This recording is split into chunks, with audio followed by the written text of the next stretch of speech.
guys! So, ipaprank ko na naman si Mommy.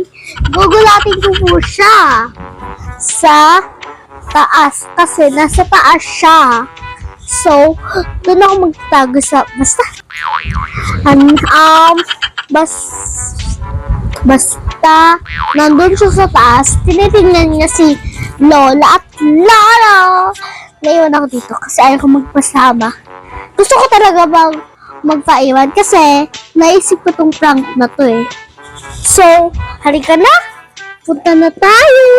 Kapag gugulatin natin si Mommy ay yung prank natin. Ready, set, go. Patayin ko muna pala ilaw bago ako mag-prank.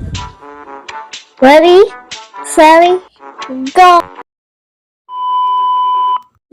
Hi guys! So, ito po yung paglalagyan ko. Tapos, ito po yung pagtataguan ko sa gilid. Okay.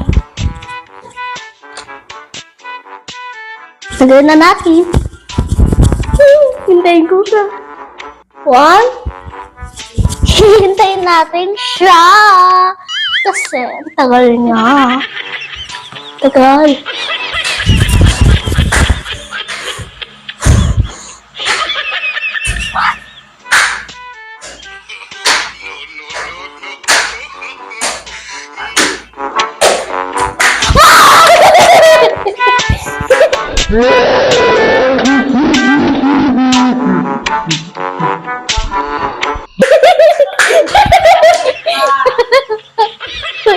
Ulo ka, pati ako ginugulat mo.